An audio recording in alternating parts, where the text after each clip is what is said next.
हमें पढ़नी है केमिकल कंपोजिशन प्रोटोप्लाज्म की। ठीक है, अब तक हम पढ़ चुके हैं कि प्रोटोप्लाज्म क्या होता है, क्या उसकी जनरल प्रॉपर्टीज़ होती हैं, अब ये प्रॉपर्टीज़ किस कारण होती हैं और क्या क्या इसमें मॉलिक्यूल्स प्रेजेंट होते हैं, वो अब हमें इसमें पढ़ना है। सो केमिकल कंपोजिशन ऑफ प्रोटोप्लाज्म को करने के लिए ये जो एक एक्सपेरिमेंट करते हैं, एक एनालिसिस करते हैं, एक एक्सपेरिमेंट करते हैं। तो देखिए एक्सपेरिमेंट क्या होता है। हमने एक लिविंग टिश्यू लेना है, एक लिविंग टिश्यू, जैसे एग्जांपल आप लीवर का पीस ले सकते हैं या फिर कोई वेजिटेबल का पील ले सकते हैं, कोई वेजिटेबल का पार्ट ले सकते हैं। अच्छा, लीवर पीस क्यों लेते हैं? क्योंकि देखो एक बात बताओ, जो लीवर होता है वो आप जानते होंगे कि उसमें रीजनरेशन की कैपेसिटी होती है, लीवर सेल्स में रीजनरेशन की कैपेसिटी होती है। तो अगर हम कुछ पोर्शन या फिर कुछ सेल्स निकाल लेंगे लीवर की, तो उस पोर्शन में कुछ पीस निकाल लेंगे तो वो वापस रीजनरेट कर जाएगा। लेकिन अगर मान लो पागलपंती करके अपन हार्ट का पीस ले लें, तो हार्ट का पीस ले लेंगे तो हार्ट तो रीजनरेट करता नहीं, हार्ट सेल रीजनरेट करती नहीं है, तो फिर उस केस में क्या होगा? लॉस हो जाएगा, बस आदमी नहीं रहेगा।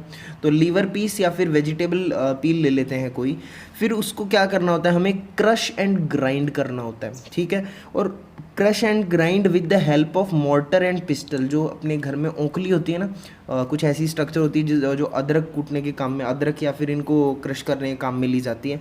सो वो उनको मॉर्टर पिस्टल यूज़ करके हम ग्राइंड कर लेते हैं। उसके बाद में इस जो अपने पास इसके बाद में जो पेस्ट बनता है, इस पेस्ट को ट्राईक्लोरो एसिटिक एसिड, क्या याद रखना, ट्राईक्लोरो एसिटिक एसिड CCl3COH है ना, इसके साथ मिलाया जाता है। ठीक है, इसके साथ मतलब ये ट्राईक्लोरो एसिटिक एसिड इसमें ऐड कर दिया जाता है। अब ये ऐड करने के बाद हमारे पास एक थिक स्लरी ऑब्टेन होती है, कुछ ऐसे पेस्ट टाइप की चीज़ ऑब्टेन होती है, थिक स्लरी ऑब्टेन होती है। अब ये जो थिक स्लरी होती है, इसको हम कॉटन या फिर चीज़ का एक क्लॉथ ले लेते हैं, उसके थ्रू पास कराते हैं। जैसे मान लो ये हमने एक बीकर ले लिया, ठीक है, इस बीकर के ऊपर मैंने लगा दिया एक कॉटन या फिर चीज़ क्लॉथ लगा दिया, इसके थ्रू मैंने इस थिक स्लरी को यहाँ पर डाला। अब यहाँ पर मैं थिक स्लरी को डालूँगा, तो थिक स्लरी को डालने के बाद में इसमें से कुछ पोर्शन होगा वो तो छन करके नीचे इकट्ठा हो जाएगा इस बीकर में, और कुछ इसका पोर्शन ऐसा होगा जो चीज़ क्लॉथ या इस कॉटन क्लॉथ के ऊपर ही रह जाएगा। तो जो हिस्सा भाई साहब, जो हिस्सा यहाँ पर ऊपर रह जाता है, इसको हम रिटेंटेट बोलते हैं। जो हिस्सा ऊपर रह जाता है इसको हम रिटेंटेट बोलते हैं, और जो हिस्सा यहाँ पर नीचे फिल्टर होकर के इस बीकर में, इस कंटेनर में जमा हो जाता है, उसको हम फिल्ट्रेट बोलते हैं। तो जब हमने इस चीज़ को छाना, तो हमारे पास इस थिक स्लरी को छाना, तो हमारे पास दो फ्रैक्शंस ऑब्टेन हो गए। एक तो फिल्ट्रेट जो कि नीचे बीकर में डिपॉजिट हो गया, एक रिटेंटेट कहाँ? ऊपर चीज़ के लिए जो रह गया हिस्सा, जो छन करके नीचे नहीं आ पाया। ठीक है, तो उसी चीज़ को मैंने यहाँ पर बाइफरकेट करके लिख दिया है कि हमारे पास दो फ्रैक्शंस ऑब्टेन होते हैं, एक तो retentate and second one is filtrate. Okay, बात समझ में आती? जो फिल्ट्रेट होता है अपने पास, ये जो फिल्ट्रेट है, ये इसको हम एसिड सॉल्युबल फ्रैक्शन भी बोलते हैं। मैं यहाँ पर एक पेन यूज़ ले लेता हूँ इसको अच्छे से शो करने के लिए। ये जो फिल्ट्रेट है, इसको एसिड सॉल्युबल पूल भी बोला जाता है। मतलब इसमें जो हमें मतलब इसमें जो कंपाउंड्स मिलते हैं, जो भी यहाँ पर ये चीज़ मिलती है, सब्सटेंस मिलता है, ये एसिड सॉल्युबल होता है। इसलिए फिल्ट्रेट का जो पोर्शन होता है, इसको एसिड सॉल्युबल पूल या एसिड सॉल्युबल फ्रैक्शन भी बोला जाता है। ठीक है, इसमें जब साइंटिस्ट ने इसकी स्टडी की, तो उनको इसमें थाउजेंड्स ऑफ ऑर्गेनिक कंपाउंड्स मिले।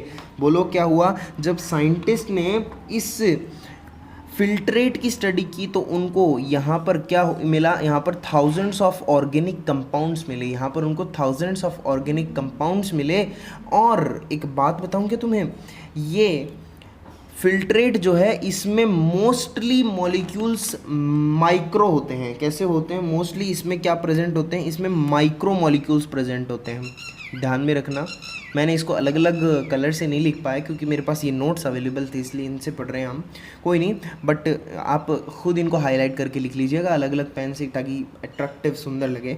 सो फिल्ट्रेट है, इसको क्या बोलते हैं, acid soluble pool, acid soluble fraction. इसमें थाउजेंड्स ऑफ ऑर्गेनिक कंपाउंड्स मिले साइंटिस्ट को, और इसमें जो मॉलिक्यूल्स होते हैं इनको बोलते हैं हम बायो माइक्रो मॉलिक्यूल। देखो क्या लिखा हुआ है, बायो माइक्रो मॉलिक्यूल्स बोलते हैं, ठीक है। अच्छा, जब हमने चैप्टर को स्टार्ट किया था बायो मॉलिक्यूल, तो मैंने आपको शायद बताया नहीं कि बायो मॉलिक्यूल क्या होता है। मतलब देखो, एक तो वर्ड है बायो, एक है मॉलिक्यूल, यानी ऐसे मॉलिक्यूल्स जो लिविंग सिस्टम में प्रेजेंट हो उनको बायो मॉलिक्यूल बोलते हैं, ठीक है। और इसकी स्टैंडर्ड डेफिनेशन एक अलग तरीके से बोल दूँ तो the carbon containing compounds which are present in living system या living organism are known as biomolecule, ठीक है। तो ये जो बायोमोलिक्यूल दो टाइप के होते हैं, एक तो बायो माइक्रो मॉलिक्यूल और दूसरे होते हैं bio macro molecule. Bio micro molecule छोटे होते हैं, इनकी विशेषताएं क्या होती हैं, बायो माइक्रो मॉलिक्यूल्स की साइज़ स्मॉल होती है, बायो माइक्रो मॉलिक्यूल की साइज़ स्मॉल होती है। इनका मॉलिक्यूलर वेट, ये याद रखने की बात है, एनसीईआरटी में भी दिया हुआ है कि इनका मॉलिक्यूलर वेट 18 से लेकर के 800 डाल्टन तक होता है। डाल्टन क्या होता है, जैसे केजी होता है ना, वैसे मेजरमेंट की एक यूनिट होती है डाल्टन, ठीक है। सो बायो माइक्रो मॉलिक्यूल हमको फिल्ट्रेट में देखने को मिलते हैं। ये बायो माइक्रो मॉलिक्यूल छोटे साइज़ के होते हैं, माइक्रो छोटे साइज़ के होते हैं, और इनका मॉलिक्यूलर वेट जो है वो 18 से लेकर के 800 डाल्टन तक वेरी करता है, और ये सॉल्यूबल होते हैं। ये बायो माइक्रो मॉलिक्यूल कैसे होते, माइक्रो मॉलिक्यूल क्या होते हैं, सॉल्यूबल होते हैं। ये क्रिस्टलाइन नेचर के होते हैं, क्रिस्टलाइन सॉल्यूशन बनाते हैं, क्रिस्टलाइन नेचर के होते हैं, जनरली मोनोमर्स। और जनरली ये कैसे होते हैं, मोनोमर्स होते हैं, किसी ना किसी चीज़ के मोनोमर्स होते हैं। ये बात अभी आपको समझ में आ जाएगी। देखो कैसे, जैसे जो चीज़ें फिल्ट्रेट में मिली वो थी water, salts, minerals, ions, amino acids, sugar और न्यूक्लियोटाइड्स। तो मैंने क्या बोला अभी कि बायो माइक्रो मॉलिक्यूल्स सॉल्युबल होते हैं और क्रिस्टलाइन नेचर के होते हैं। सॉल्युबल होते हैं इसका मतलब ये ट्रू सॉल्यूशन बनाते हैं, और क्रिस्टलाइन मतलब ये क्रिस्टलॉइड सॉल्यूशन बनाते हैं, और जनरली मोनोमर्स होते हैं ये, ठीक है। मतलब ये जैसे सॉल्युबल होते हैं वाटर के अंदर, अब आप इनको सॉल्युबल करने की कोशिश करोगे, मिलाने की कोशिश करोगे तो घुल जाएंगे अच्छे से, ठीक है। और ये क्रिस्टलॉइड होते हैं, ठीक है। जनरली मोनोमर्स होते हैं। जनरली मोनोमर कैसे, देखो ये अमाइनो एसिड है तो ये प्रोटीन का मोनोमर हो गया, शुगर है कार्बोहाइड्रेट का मोनोमर हो गया, न्यूक्लियोटाइड है न्यूक्लिक एसिड का मोनोमर हो गया, है ना। तो जनरली मोनोमर्स हमें फिल्ट्रेट वाले पोर्शन में मिलते हैं, ठीक बात है, ओके। इसमें क्या क्या चीज़ें मैंने आपको बता दिया, वाटर, सॉल्ट, मिनरल, आयंस, ठीक है। अब अगर तुम ज़रा थोड़ा सा दिमाग लगा के सोचोगे तो ये वाटर है, ये सॉल्ट्स हैं, ये मिनरल हैं, ये आयंस हैं, ये क्या हैं, ये इनऑर्गेनिक होते हैं। कैसे होते हैं, ये इनऑर्गेनिक नेचर के होते हैं, ठीक है। और ये जो अमाइनो एसिड्स हैं, ये शुगर हैं। अब जो शुगर भी पता है आपको, शुगर भी 3 टाइप की होती है, मोनोसेकेराइड, ओलिगोसेकेराइड, पॉलीसेकेराइड, ठीक है ना। Monosaccharide, oligosaccharide, polysaccharide. अब जैसे ये जो जैसे मोनोसेकेराइड है और ओलिगोसेकेराइड है, इन दोनों को हम शुगर बोलते हैं, समझ रहे हो ना। जैसे देखो कार्बोहाइड्रेट है, उसका मतलब उसके कंपोनेंट्स हैं, जैसे मोनोसेकेराइड है तो मोनोसेकेराइड को शुगर बोला जाता है, और ओलिगोसेकेराइड भी शुगर कहलाती है। मतलब ये जो 2 कंपोनेंट्स हैं कार्बोहाइड्रेट के, इनको हम शुगर बोलते हैं, ठीक है। और ये न्यूक्लियोटाइड अलग से हो गए। तो ये सारे क्या हैं, ऑर्गेनिक हैं, ये क्या थे, इनऑर्गेनिक थे, ठीक है। अब हम चलते हैं रिटेंटेड पे। रिटेंटेड यानी जो पोर्शन ऊपर चीज़ क्लॉथ, कॉटन क्लॉथ के ऊपर रह गया था वो पोर्शन। तो वो जो पोर्शन है उसको बोला जाता है एसिड इनसॉल्युबल पूल या एसिड इनसॉल्युबल फ्रैक्शन। गौर से सुनना, ठीक है। देखो फिल्ट्रेट को बोला था एसिड सॉल्युबल, और रिटेंटेड ऊपर ही रह गया वो, है ना, ऊपर इकट्ठा मतलब पेस्ट रह गया ऊपर, उसको एसिड इनसॉल्युबल पूल बोल दिया, एसिड इनसॉल्युबल फ्रैक्शन बोल दिया उसको, है ना। और फिल्ट्रेट में बायो माइक्रो मॉलिक्यूल्स मिलते थे और रिटेंटेड में बायो मैक्रो मॉलिक्यूल्स मिलेंगे। रिटेंटेड में बायो मैक्रो मॉलिक्यूल्स मिलेंगे, ध्यान रखना, रिटेंटेड में बायो मैक्रो मॉलिक्यूल। अरे यार ये मैक्रो थे ना, ये बड़े थे, तो ये छन के नीचे नहीं आ पाए, ये ऊपर ही रह गए, ठीक है। इनकी साइज़ होती है लार्ज, नाम से पता चल रहा है मैक्रो, तो साइज़ होती है इनकी लार्ज। और इनका जो मॉलिक्यूलर वेट होता है, ये मॉलिक्यूलर वेट 800 से लेकर के 1000 डाल्टन तक वेरी करता है। बोलो क्या, इनका जो मॉलिक्यूलर वेट होता है वो 800 से लेकर के 1000 डाल्टन तक, मतलब 800 से लेकर के 1000 डाल्टन और 1000 से ऊपर, समझ रहे हो। इनका मॉलिक्यूलर वेट कितना था फिल्ट्रेट वालों का, 18 से लेकर 800 डाल्टन, और रिटेंटेड वालों का 800 डाल्टन से ज़्यादा, और ऑफ कोर्स 1000 तक होगा, 1000 से भी बहुत ज़्यादा होता है, 1000 से तो जनरली ज़्यादा होता है, ऐसे बोलते हैं कि 1000 डाल्टन से ज़्यादा इनका मॉलिक्यूलर वेट होता है। ओके, और ये जो रिटेंटेड में जो होता है ये इनसॉल्युबल होते हैं, ये जो इनमें यहाँ पर मॉलिक्यूल्स होते हैं ये इनसॉल्युबल होते हैं, ये कोलॉइडल सॉल्यूशन बनाते हैं। जैसे यहाँ पर ये सॉल्युबल थे, इन्होंने क्रिस्टलॉइड सॉल्यूशन बनाया था, और ये इनसॉल्युबल होते हैं, ये कोलॉइडल सॉल्यूशन बनाते हैं। जब भी आपको देखने को मिले, जैसे प्रोटीन को आप पानी में सॉल्युबल करने की कोशिश करोगे, पानी में घोलने की कोशिश करोगे, नहीं घुलेगा। लिपिड तो पानी में घुलते ही नहीं है, वैसे भी देखा होगा ना, घी पानी में थोड़ी घुलता है ना।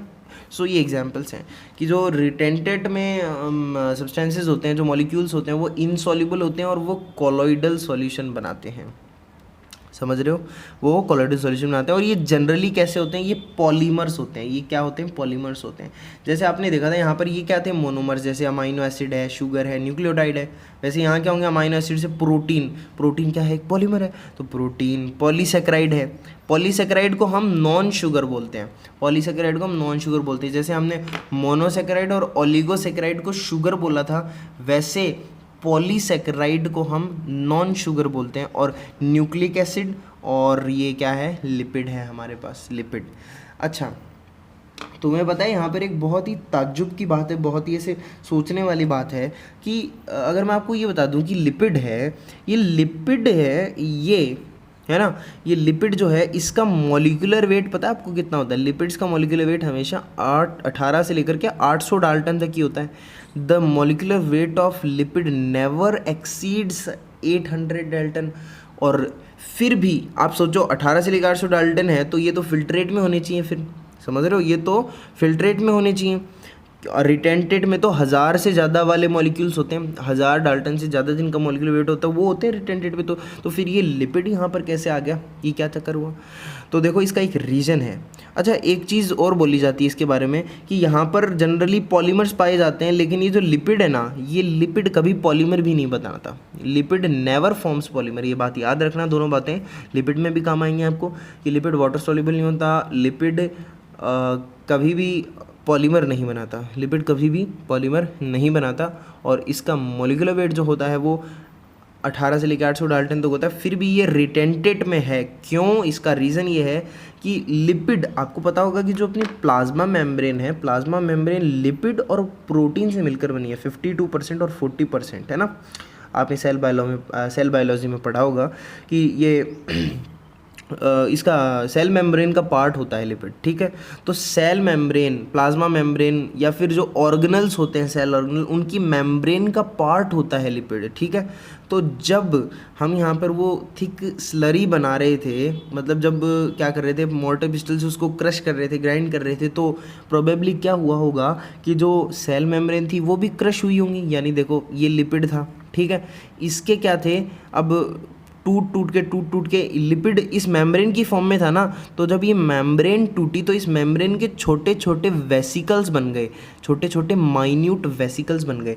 जब ये मेम्ब्रेन टूटी, देखो आपको दिखाई नहीं, अरे यार, जब ये मेम्ब्रेन टूटी ना तो इस मेम्ब्रेन के माइन्यूट वेसिकल्स बन गए।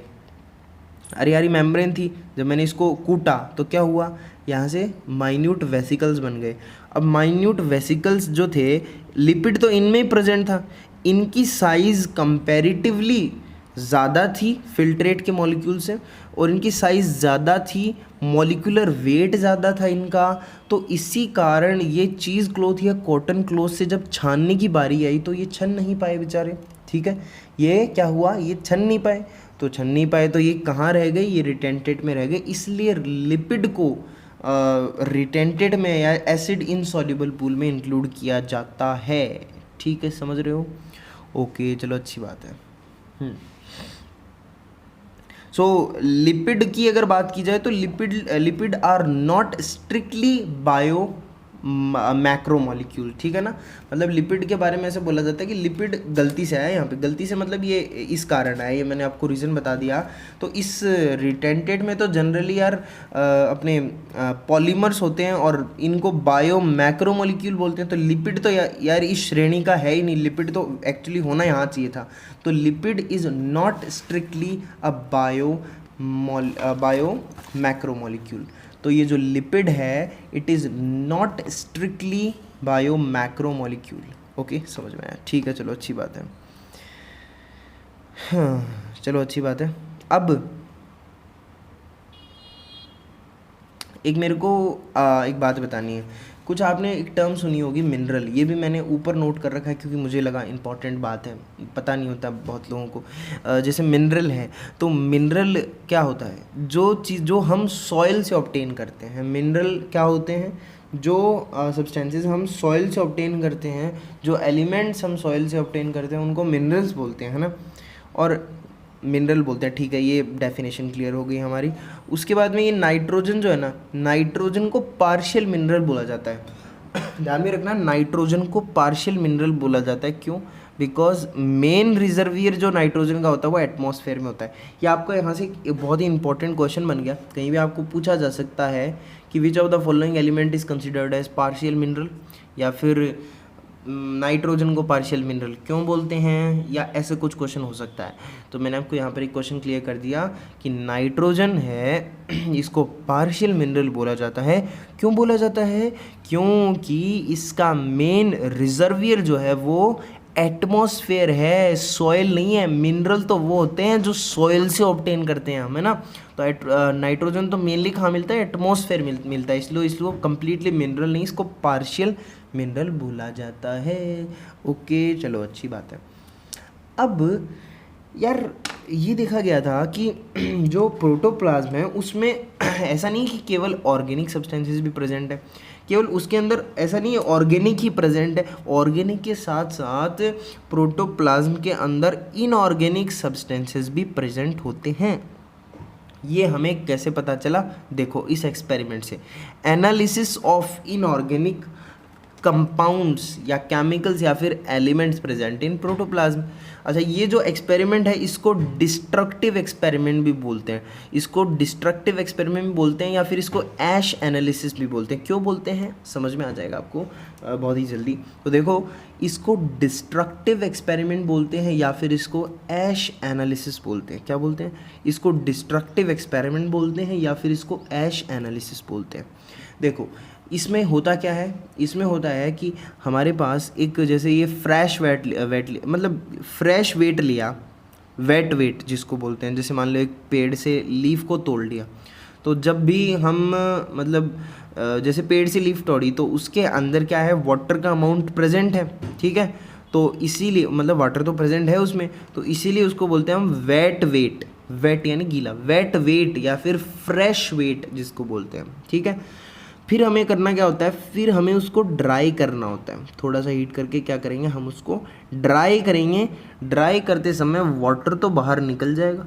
अब वाटर बाहर निकल गया तो उसको ड्राई वेट कहा जाता है। क्या कहा जाता है? उसको ड्राई वेट कहा जाता है। मतलब अभी ये लीफ अगर तुम विदाउट वाटर यानी एक सूखी लीफ लोगे तो वो वेट वेट हो जाएगा, वाटर का अमाउंट उसमें है नहीं, ठीक है। अब ड्राई वेट करने के बाद में यहाँ इसकी मतलब छोड़ी नहीं जाती, इसको नहीं छोड़ा जाता यहाँ पे, और भी इसके साथ हमें मतलब दुष्कर्म करना है। और क्या करना है? अब इसको बर्न करना है, इसको जलाना है, इसको जला देना है।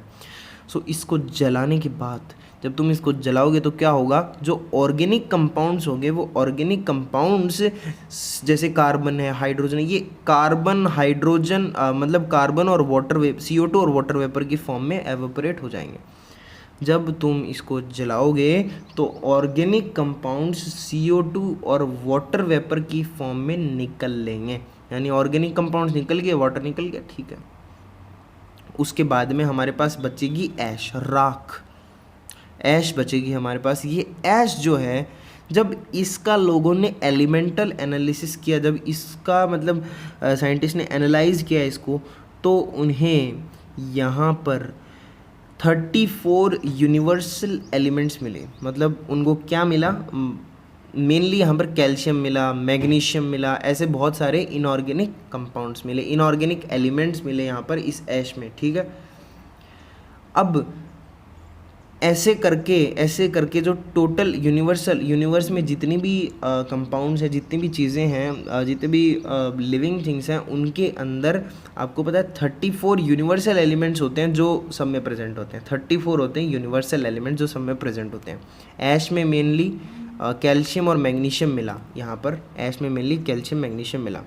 सो in protoplasm along with organic components या organic compounds, mostly inorganic components also found, जैसे वाटर होगा, जैसे मतलब मान लो salts, ions, elements like calcium magnesium were also found, ठीक है। तो इनको क्या मिला यहाँ पर मैं ये बताता हूँ आपको, जैसे sodium ions, potassium K+, calcium +2, magnesium +2, ये इनऑर्गेनिक मैं आपको चीज़ें बता रहा हूँ, जो इनऑर्गेनिक चीज़ें इनको यहाँ पर ऐश में मिली, ठीक है। फिल्ट्रेट में इनको मिली, ऐश में इनको फिल्ट्रेट में इनको जो इनऑर्गेनिक चीज़ें मिली मैं उनको बता रहा हूँ, वो ये थी, जैसे sodium ion, potassium ion, calcium ion, magnesium ion, NaCl salt है ना, CaCO3 calcium carbonate, PaO4 3 negative, phosphate और सल्फेट आयंस, ठीक है। तो क्या मिला आप यहीं पे याद कर लेंगे, मतलब sodium, potassium, calcium, magnesium, water या फिर NaCl, CaCO3, phosphate, sulphate ions, ये आपको यहाँ पर देखने को मिलेंगे, ठीक है। अब यहाँ पर मैं आपको 2-3 चीज़ें और एक्सटेंड करके बताना चाहूँगा। जैसे ये Na+ आयन है, इसका एक स्पेसिफिक यूज़ होता है, ये मैक्सिमम प्रेजेंट होता है एक्स्ट्रा सेलुलर फ्लूइड में। ECF का मतलब है यहाँ पर एक्स्ट्रा सेलुलर फ्लूइड, यानी जो सोडियम है वो सोडियम का मैक्सिमम अमाउंट कहाँ प्रेजेंट होता है, एक्स्ट्रा सेल्यूलर फ्लूइड में, यानी जो सेल है उसके बाहर जो एक्स्ट्रा सेलुलर फ्लूइड होता है उसमें प्रेजेंट होता है। और potassium mainly intra cellular fluid ICF यानी इंट्रा सेलुलर फ्लूइड में प्रेजेंट होता है।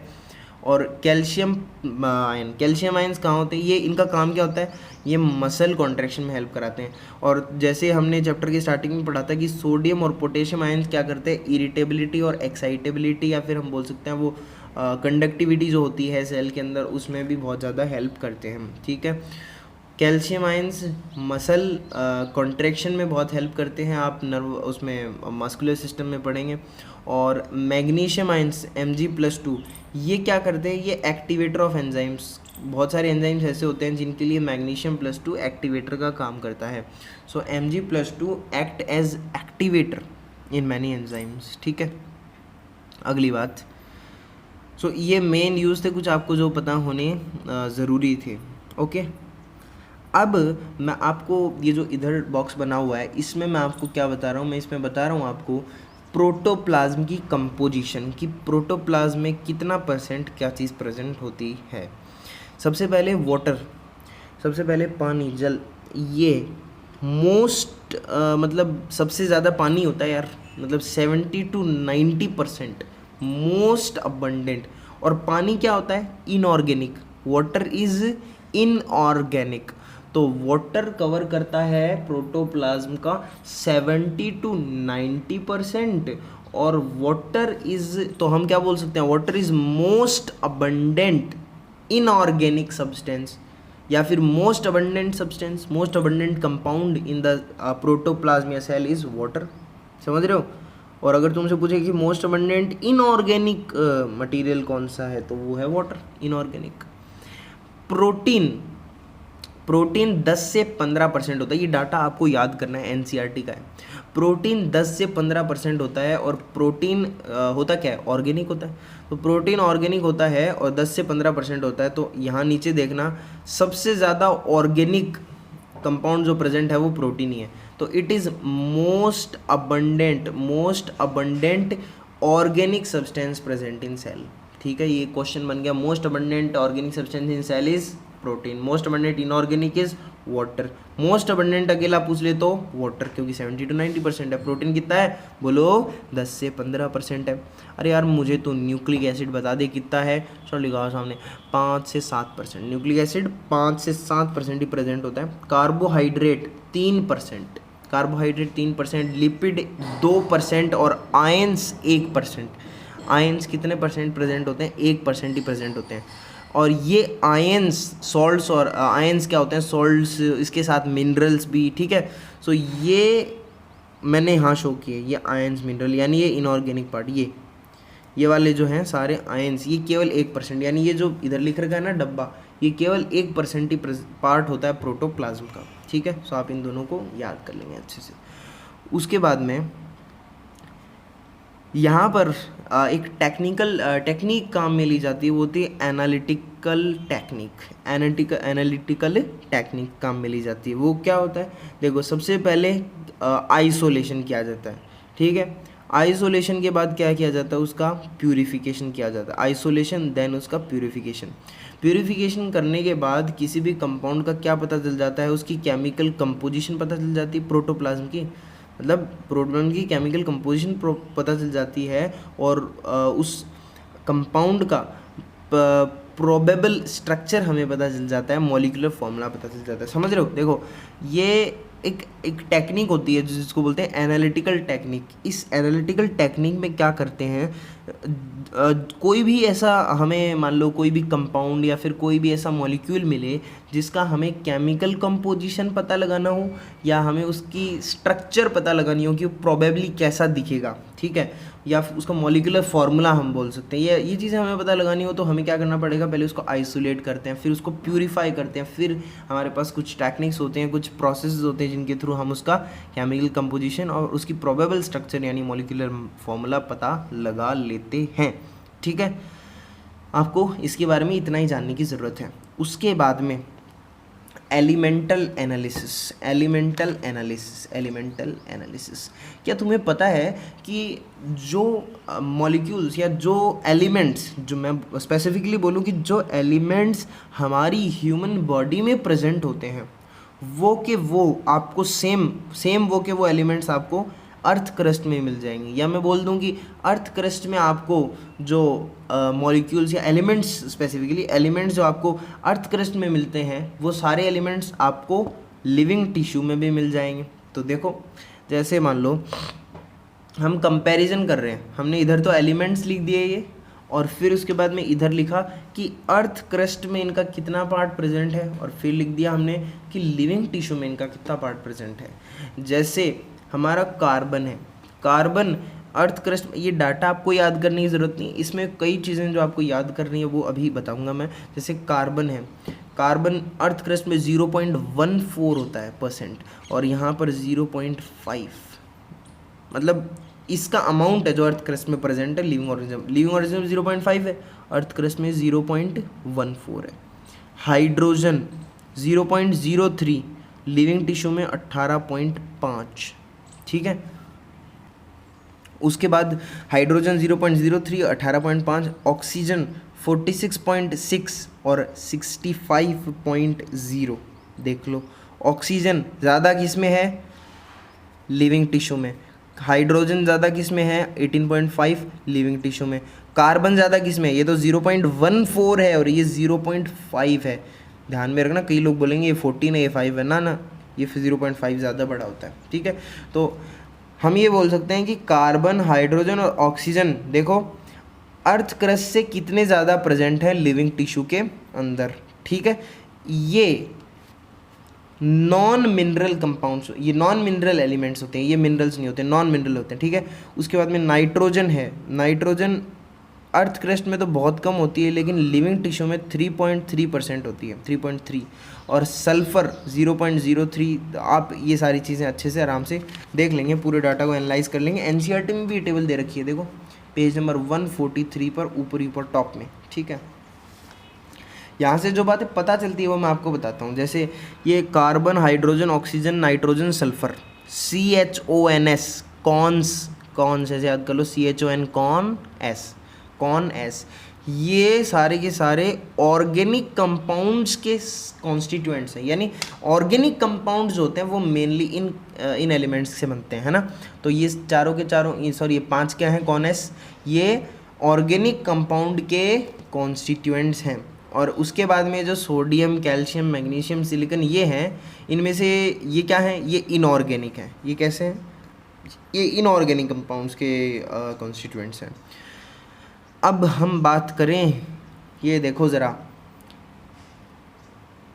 कैल्शियम, इन चारों में से आप कंपेयर करोगे तो आपको पता चलेगा जो कैल्शियम है ना, कैल्शियम ये मोस्ट अबंडेंट मिनरल होता है। कैल्शियम मोस्ट अबंडेंट मिनरल है। जैसे मान लो कंपेयर करो कि सोडियम इनऑर्गेनिक है या मिनरल है, ये लिविंग टिश्यू में 0.2 है, कैल्शियम 1.5 है, मैग्नीशियम 0.1 है और सिलिकॉन नेग्लिजिबल है। यानी ये जितने के जितने ये इनऑर्गेनिक कॉन्स्टिट्यूएंट्स है ना, ये इनऑर्गेनिक, इनमें से सबसे ज़्यादा कैल्शियम है जो लिविंग टिश्यू में प्रेजेंट है। यानी इनमें से कैल्शियम सबसे ज़्यादा लिविंग में प्रेजेंट होता है। मतलब ऐसे नहीं बोल रहा कि मैं अर्थ क्रस्ट से ज़्यादा लिविंग में होता है, लेकिन मैं ये बोल रहा हूँ इन सब में से अगर हम लिविंग्स में ही कंपेयर करें कि भाई सोडियम ज़्यादा है लिविंग में या कैल्शियम ज़्यादा है मैग्नीशियम, तो हम बोलेंगे कि इन सब के कंपेरिजन में ये कैल्शियम ज़्यादा है, ये 1.5, बाकी सब छोटे छोटे हैं, ठीक है। और बाकी अगर अर्थ क्रस्ट और लिविंग टिश्यू में कंपेयर करें तो फिर अर्थ क्रस्ट के अंदर ही ज़्यादा हैं इनऑर्गेनिक वाले, ठीक है। अब यहाँ से जब तुम इसको एनालाइज करोगे तो तुम्हें पता चलेगा कि ये ऊपर वाले जो भी ऑर्गेनिक वाले हैं ना, ये ऑर्गेनिक वाले तो लिविंग टिश्यू में ज़्यादा हैं और इनऑर्गेनिक वाले अर्थ क्रस्ट में ज़्यादा हैं, ठीक है। यही फ़र्क होता है कि मतलब यही डिफरेंस होता है कि भाई वही एलिमेंट्स तो हम में भी हैं और वही उसमें, तो उनका अमाउंट कम ज़्यादा होता है, ठीक है, जो बहुत सारी डिफरेंसेस के लिए रिस्पॉन्सिबल होता है। 65.0 ये लिविंग टिश्यू में ऑक्सीजन का अमाउंट है। So oxygen is most abundant element in living tissue. Most abundant element in living tissue क्या है? ऑक्सीजन है। Oxygen is most abundant element in living tissue. Oxygen is most abundant element in living tissue. Okay, उसके बाद में यहाँ पर देखो most abundant mineral in animal tissue कौन है? कैल्शियम। मोस्ट अबंडेंट मिनरल या फिर inorganic substance element in living tissue ये कौन है? कैल्शियम। और ऑर्गेनिक में ऑक्सीजन। ऑक्सीजन मोस्ट अबंडेंट, ठीक है। और लीस्ट अबंडेंट पूछे तो लीस्ट अबंडेंट है लिविंग टिश्यू में सिलिकन। सिलिकन देखो नेग्लिजिबल, बाकी का कुछ अमाउंट है, सिलिकन नेग्लिजिबल होता है, तो सिलिकन इज लीस्ट अबंडेंट या मैं बोल दूँ इन मिनरल या फिर inorganics element in living tissue. Living tissue से हमारे 3 क्वेश्चन तैयार हो गए। Most abundant element in living tissue oxygen, least abundant silicon और most abundant mineral in living tissue that is 1.5 कौन सा है? कैल्शियम है। ओके, ये सारे CONS CHONS ये ऑर्गेनिक कंपाउंड के कॉन्स्टिट्यूएंट है और ये इनऑर्गेनिक के नीचे वाले। ओके, खत्म। हाँ, एक बात 2-3 और बच गई यहाँ पर। नाइट्रोजन है, नाइट्रोजन को पार्शियल मिनरल बोला जाता है। ये मैंने आपको ऊपर बता दिया था कि भाई ये इसका मोस्ट अमाउंट जो है वो कहाँ एटमॉस्फेयर में प्रेजेंट होता है। और ये जो CHON ये सारे क्या है? नॉन मिनरल हैं। CHO है ये क्या है? Non mineral, carbon hydrogen oxygen, ये नॉन मिनरल हैं, ये मिनरल्स नहीं हैं, ठीक है। अब जो भी ये इनऑर्गेनिक कंपाउंड्स मिले हैं हमें प्रोटोप्लाज्म में, इनकी थोड़ी सी स्टडी कर लेते हैं, थोड़ा सा इनको एनालाइज कर लेते हैं क्या क्या है। जैसे सबसे पहले मैंने तीर मार के लिखा है वाटर, सबसे पहले लिख दिया है ऊपर ऊपर क्या है? ये वाटर है। अभी जो वाटर है ना बेटा, ये वाटर के बारे में कुछ पॉइंट्स देखो तुम। वाटर 95% वाटर तो फ्री फॉर्म में प्रेजेंट होता है और 5% बॉन्डेड फॉर्म में होता है। यानी प्रोटोप्लाज्म के अंदर 95% वाटर फ्री फॉर्म में प्रेजेंट होता है, ऐसे ही घूमता रहता है, और 5% बॉन्डेड यानी किसी ना किसी कंपाउंड में होता है, किसी ना किसी के साथ जुड़ा हुआ होता है 5% वाटर, ठीक है। वाटर को हम यूनिवर्सल सॉल्वेंट भी कहते हैं। वाटर को क्या कहते हैं? यूनिवर्सल सॉल्वेंट भी कहते हैं। वाटर एक पोलर टाइप का सॉल्वेंट है, ये आपको केमिस्ट्री में पढ़ाया ही गया होगा, पता ही होगा, आपको नहीं पता तो पता चल जाएगा। वाटर एक पोलर सॉल्वेंट है और it provide medium for enzymatic reaction. अच्छा, अब यार तुम्हें पता है क्या, एंजाइमेटिक रिएक्शन जो होती हैं, एंजाइम्स अपना काम करते हैं, यहाँ से वहाँ घूमते हैं, चीज़ें बनाते हैं, रिएक्शंस करते हैं, वो कैसे पॉसिबल हो पाती हैं? इसलिए पॉसिबल हो पाती हैं क्योंकि पानी प्रेजेंट है सेल के अंदर। अगर सेल में वाटर नहीं होगा ना तो ये प्रोसेसेस नहीं होंगी। Water provides medium for enzymatic reaction, ये मैदान देता है खेलने के लिए, ये पानी खेलने के लिए मैदान देता है। Provide medium for enzymatic reaction. Okay, ठीक है भाई साहब, ख़त्म बात। उसके बाद में एडेशन, कोहेशन। अच्छा ये तुम ये पूछ रहे होंगे कि ये क्या लिखा हुआ है, सीड डोरमेंट हो जाता है तो ये, अच्छा तुम ये बोलते होंगे कि सीड है भाई साहब, सीड कैसे सरवाइव कर जाता है, उसके पास तो पानी ही नहीं होता, वो डोरमेंट सीड जब मतलब उसको स्टोर करके रखते हैं तो उस दौरान कैसे उसमें एंजाइमेटिक रिएक्शंस होती हैं। देखो सीड जो होता है वो डोरमेंसी में चला जाता है जब वो अलग होता है तो, और वो अपनी एंजाइमेटिक रिएक्शंस को बहुत कम कर लेता है, और बाकी उसके अंदर वाटर स्टोर फॉर्म में थोड़ा बहुत प्रेजेंट होता है, बची कुची कुछ मेटाबॉलिज्म करने के लिए, बाकी वो अपने को डोरमेंसी में ले जाता है, ठीक है, खुद को। उसके बाद में वाटर की कुछ प्रॉपर्टीज़ है, adhesion, cohesion, surface tension. Adhesion cohesion मतलब ये जैसे मतलब खुद ही खुद के साथ जुड़ना, मतलब सिमिलर वाटर के जो दो मॉलिक्यूल्स हैं, जैसे एक वाटर का मॉलिक्यूल दूसरा वाटर का मॉलिक्यूल, इनमें जो फोर्सेस होती हैं, एडहेसिव फोर्स, कोहेसिव फोर्स, ठीक है, वो दो मॉलिक्यूल्स, वाटर के दो मॉलिक्यूल्स के बीच में forces, adhesion, cohesion, attraction, repulsion जैसा कुछ। और सरफेस टेंशन, सरफेस टेंशन एक वाटर की प्रॉपर्टी होती है। क्या होती है सरफेस टेंशन वगैरह, अरे यार मतलब जैसे अब मैं तुम्हें समझाने बैठूंगा फिजिक्स का काम हो जाएगा, तुम्हारे फ्लूइड मैकेनिक्स नाम से चैप्टर आएगा क्लास 11 में फिजिक्स में, उसमें आपको आराम से सर बताएंगे कि सरफेस टेंशन क्या होती है, कैसे निकालते हैं, क्या पूरा टॉपिक है वहाँ पर। तो सरफेस टेंशन ये काम कहाँ आती है, वाटर की ये जो प्रॉपर्टी है ये असेंट ऑफ सैप में काम आती है। ये जो सारी प्रॉपर्टी ना, एडेशन, कोहेशन, सरफेस टेंशन और सॉरी यही प्रॉपर्टीज़ ये कहाँ काम आती है, असेंट ऑफ सैप में काम आती है। जब खाना और पानी प्लांट में रूट से, लीफ से मतलब ऊपर नीचे जाता है, जाइलम फ्लोएम के थ्रू ट्रेवल करता है, तब वाटर की ये प्रॉपर्टीज़ बहुत ही काम आती हैं, बहुत तो ज़्यादा। एक वाटर की प्रॉपर्टी होती है कि इसकी स्पेसिफिक हीट ज़्यादा होती है ना, स्पेसिफिक हीट ज़्यादा होती है, मतलब इसको आप ऐसे समझ सकते हो कि इसकी स्पेसिफिक हीट ज़्यादा होने का फ़ायदा ये होता है कि ये रेजिस्ट करता है टेम्परेचर में फ्लैक्चुएशन को। मतलब ये देखना कि जैसे समुद्र होते हैं तो उनके अंदर दिन में इतनी जल्दी पानी गर्म नहीं होता, और शाम के टाइम पर ज़्यादा गर्म होता है। क्यों, मतलब मैं एक्चुअली ये बोलना चाह रहा हूँ कि एक बार आपने पानी को गर्म कर दिया, अब ऐसे नहीं है 2 मिनट में जल्दी से वो ठंडा हो जाएगा, मतलब टेम्परेचर में फ्लक्चुएशन रेजिस्ट करता है, ज़्यादा फ्लक्चुएट नहीं करता, समझ रहे हो। एज ए कंपेयर, वो आपने छोटी क्लासेस में कहीं ना कहीं ये पढ़ा होगा कि शाम के टाइम पर पानी तो गर्म होता है और सॉइल होती है वो ठंडी हो जाती है, ठीक है, बीच के एरिया में, बीच जो होते हैं वहाँ पर। और दिन में ये होता है कि दिन में सॉइल गर्म होती है धूप के टाइम पर और पानी ठंडा होता है। ये क्या चक्कर है, वो ये चक्कर है कि पानी को पूरे को गर्म होने में टाइम लगता है, तो शाम को जब तक सूरज जाएगा तब तक पानी तो गर्म हो जाता है, इतना टाइम लगता है उसको गर्म होने में, लेकिन सॉइल जो होता है वो उसकी स्पेसिफिक हीट ज़्यादा नहीं होती, वो टेम्परेचर में फ्लक्चुएशन उसमें आराम से हो जाती है, सॉइल जल्दी से ठंडी हो जाती है, जल्दी से गर्म हो जाती है, ठीक है, ओके, ये बात थी। और वाटर जो होता है वो स्टोमेटल मूवमेंट में भी हेल्प करता है, स्टोमेटा का जो मूवमेंट होता है उसमें भी हेल्प करता है। यार पानी अंदर आता है, पानी स्टोमेटा के अंदर आता है गार्ड सेल्स में, तो वो टर्जिड हो जाती हैं, वरना वो फ्लैशिड हो जाती हैं, चिपक जाती हैं, वरना फूल जाती हैं, तब तो स्टोमेटा खुल जाएगा पानी के आने से, पानी चला गया तो इसका मतलब स्टोमेटा बंद हो गया, ठीक है, स्टोमेटल मूवमेंट में। अच्छा, ये वाटर के साथ साथ एक आयन होता है जो आपको वहाँ पढ़ाया जाएगा, पोटेशियम आयन, के पॉजिटिव, इसका भी बहुत बड़ा रोल होता है टर्जर प्रेशर को मेंटेन करने में, या हम बोल सकते हैं स्टोमेटल मूवमेंट में। आपको वहाँ पर बताया जाएगी पोटेशियम सोडियम मैलेट थ्योरी, है ना, ये आपको पढ़ाई जाएगी वहाँ पर कि भाई स्टोमेटा कैसे खुलता है, कैसे बंद होता है, क्या मैकेनिज्म होती है स्टोमेटल मूवमेंट। के पॉजिटिव आयन भी बहुत रिस्पॉन्सिबल होता है, वाटर के साथ साथ टर्जर प्रेशर मेंटेन करता है। अच्छा, वाटर वेरियस प्लांट मूवमेंट में हेल्प करता है, जैसे कई प्लांट्स होते हैं, जैसे ये आपने सुना होगा टच मी नॉट छुई मुई प्लांट, तो इसमें आपको पता ही होगा कि भाई यार जब उसमें वाटर प्रेजेंट होता है लीव्स में, तब तो वो एकदम अपनी फ्री स्टेट में होता है, जब हम उसको टच करते हैं तो वाटर पीछे की तरफ चला जाता है, मतलब वाटर लीव से गायब हो जाता है तो वो मुरझा जाती है, पीछे की तरफ हो जाती है। सेल की शेप मेंटेन करता है, सेल्स की शेप मेंटेन कर, सेल्स की शेप होती है किस वजह से होती है, पानी भरा होता है यार, जैसे गुब्बारे में पानी भर देते हैं उस टाइप से।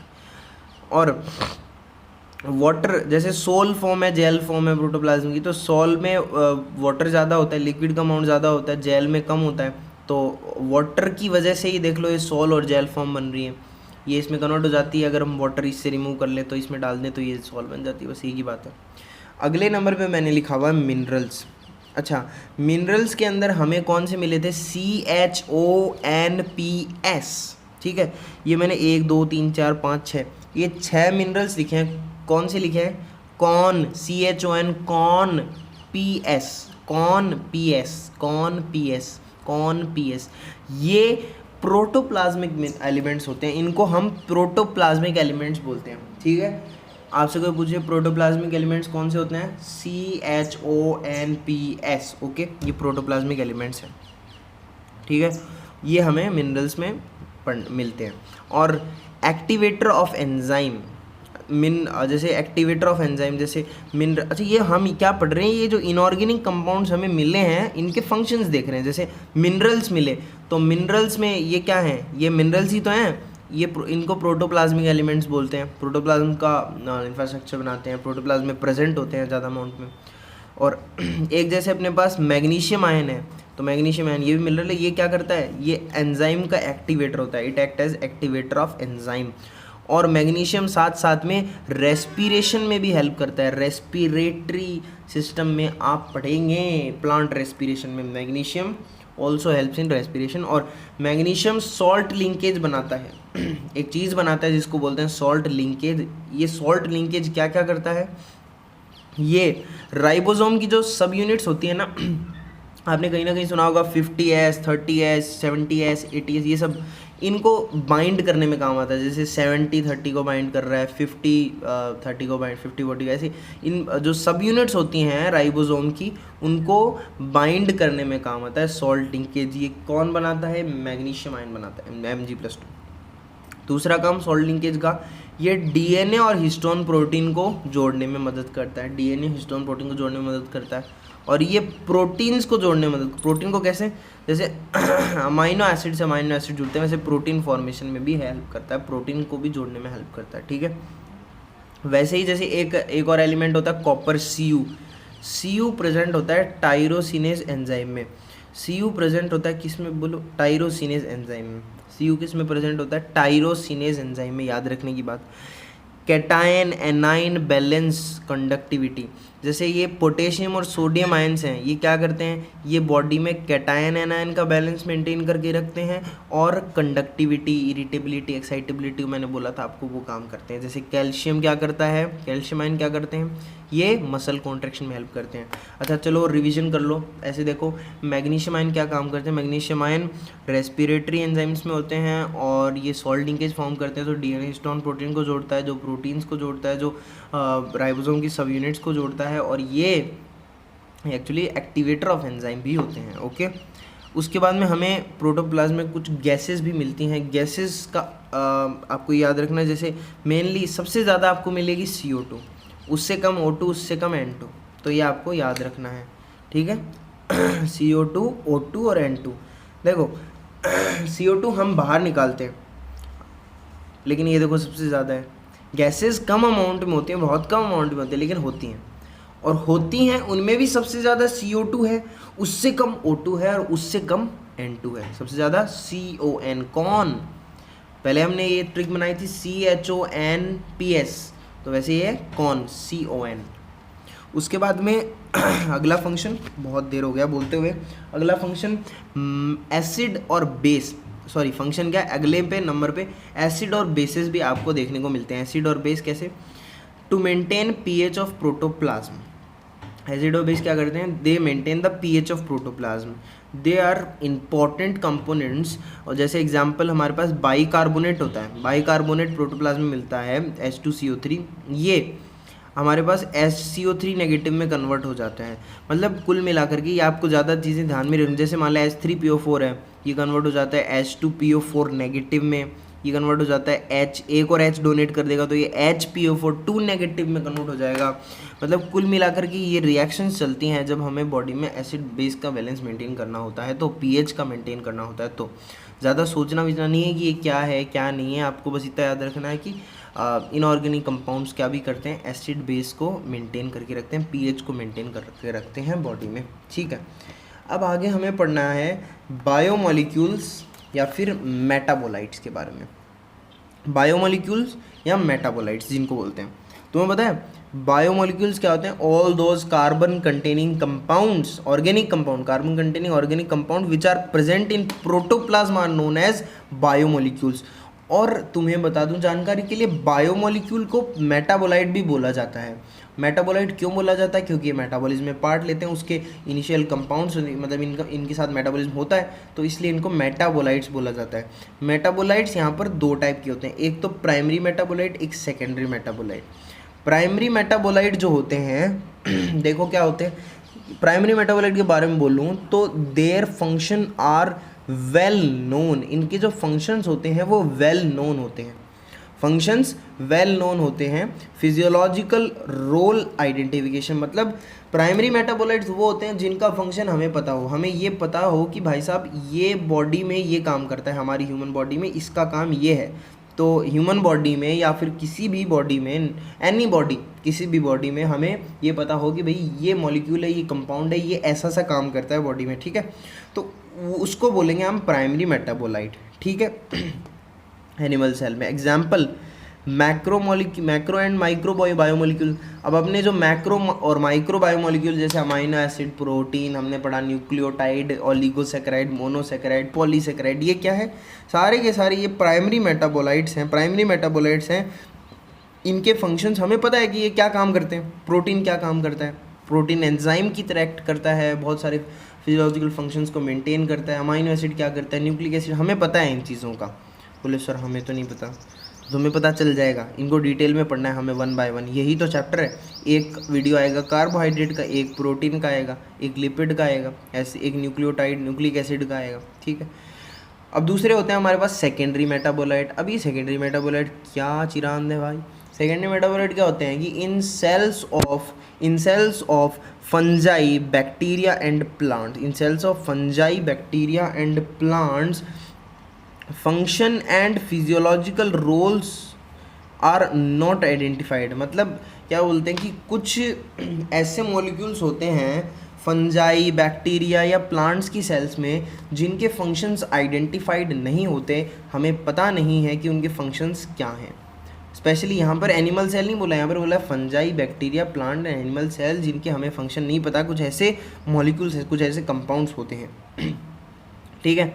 लेकिन इनके फंक्शन हमें, मतलब वो फंक्शन नहीं पता जो ये जिस बॉडी में प्रेजेंट होते हैं। जैसे मान ले कोई एक केमिकल है ए, वो बैक्टीरिया की सेल में प्रेजेंट है, हमें ये नहीं पता कि वो बैक्टीरिया में क्या काम करता है, लेकिन उसको हम ह्यूमन वेलफेयर या फिर इकोलॉजिकल इंपॉर्टेंस के लिए यूज़ कर सकते हैं। यानी उसका उस बॉडी में हमें नहीं पता कि उस बॉडी में वो बना है तो वहाँ पर उसका क्या काम है, लेकिन हमें ये पता है कि वो ह्यूमन वेलफेयर के लिए यूज़फुल है, वो इकोलॉजिकली उसकी कोई इंपॉर्टेंस है। जैसे एग्जांपल हम गम यूज़ करते हैं, रबर यूज़ करते हैं, ड्रग्स ऑब्टेन करते हैं हम, ठीक है, प्लांट्स वगैरह से। हमें ये नहीं पता कि प्लांट ने उनको क्यों बनाया होगा, रबर का क्या काम होता है प्लांट में, गम का क्या काम होता है, हैं, मसाले हैं, लेकिन हम हमारे ह्यूमन वेलफेयर के लिए, ह्यूमन के यूज़ के लिए काम में आते हैं, ठीक है।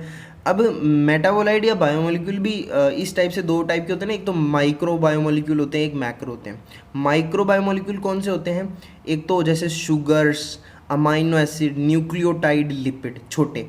अब इनका जब पॉलीमराइजेशन करते हैं तो बायो मैक्रो मॉलिक्यूल्स बनते हैं। जैसे प्रोटीन बन गया अमाइनो एसिड से, जैसे लिपिड बन गए, न्यूक्लिक एसिड, अच्छा लिपिड तो सॉरी इसमें आ जाता है ना, लिपिड किस में आता है? बायो माइक्रो मॉलिक्यूल में आता है। हाँ, वहाँ पे रिटेंटेड में मिला था अपन को, किस में? रिटेंटेड में मिला था, लेकिन ये बायो माइक्रो मॉलिक्यूल होता है। जैसे पॉलीसेकेराइड, न्यूक्लिक एसिड्स हैं, ये क्या है? मैक्रो मॉलिक्यूल, ठीक है। अब अपनी एनसीईआरटी में एक टेबल दी गई है, अपनी एनसीईआरटी में क्या है, एक टेबल दी गई है, आपको दिखानी होगा, सॉरी, आप अपनी एनसीईआरटी में एक टेबल दी गई है, वो है टेबल ये वाली, ठीक है। ये कहाँ दे रखी है, मैं आपको अगर स्पेसिफिकली खोल के बताऊँ तो अपने पेज नंबर 146, ये देखो पेज नंबर 146 पर हमें ये टेबल यहाँ पर दी गई है। ये टेबल आपको याद करनी है, बहुत इंपॉर्टेंट। यहाँ से क्वेश्चन भी आए हुए हैं नीट में काफ़ी, और आ भी सकते हैं भाई, क्या भरोसा। तो देखो ये कुछ सेकेंडरी मेटाबोलाइट्स यहाँ पर लिखे हुए हैं, जैसे कुछ पिगमेंट्स हैं, जैसे कैरोटिनॉइड, एंथोसाइनिन, याद कर लें, एकदम रटना है इसको, पिगमेंट्स, कैरोटिनॉइड, एंथोसाइनिन। एंथोसाइनिन के लिए एक और स्पेशल बात, anthocyanin are water soluble pigments. ये भी आया हुआ है क्वेश्चन कि which of the following is a water soluble pigment, तो आपको आंसर करना था एंथोसाइनिन। तो एंथोसाइनिन एक वाटर सॉल्युबल पिगमेंट है। कैरोटिनॉइड, एल्कलॉइड जैसे morphine, codeine, nicotine, morphine, codeine, nicotine ये एल्कलॉइड्स हैं। टर्पीन्स, मोनोटर्पिन, डाईटर्पिन, ट्राईटर्पिन, ठीक है, ये टर्पीन्स होती हैं, ये एज अ इंसेक्टिसाइड काम में ली जाती हैं। हमें ये नहीं पता कि प्लांट में इसका काम होता है, लेकिन as these are use as insecticide for environmental ecological importance. Terpenes, monoterpene ये होगी। Toxin, abrin, ricin, toxin, abrin, ricin. Lectins, concanavalin ए।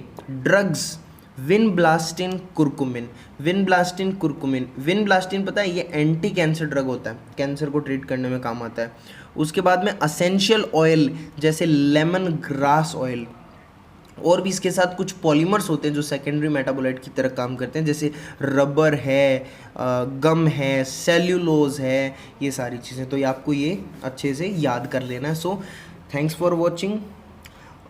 अगला जो हमारा वीडियो आएगा वो आएगा एक कार्बोहाइड्रेट पर बेस्ड, और एक वीडियो आएगा लिपिड पर बेस्ड, और एक आएगा प्रोटीन पर बेस्ड। प्रोटीन के एक्चुअली 2 वीडियोस बन जाएंगे, शायद उनके भी 2-2 बने, क्योंकि कंटेंट काफ़ी ज़्यादा है और बहुत लंबा हो जाता है, घंटे से भी ज़्यादा।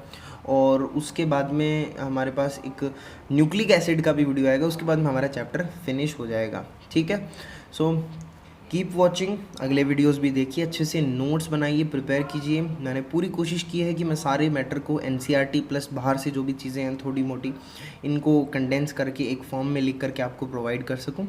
Thanks for watching, bye bye, till then take care, व्यस्त रहो, स्वस्थ रहो, मस्त रहो, किसी चीज़ का गम मत लो, डोंट डिप्रेस योर सेल्फ, किसी की मत सुनो, सबकी सुनो, करो अपनी मन की। सो बस बहुत ज्ञान हो गया, ठीक है, बाय।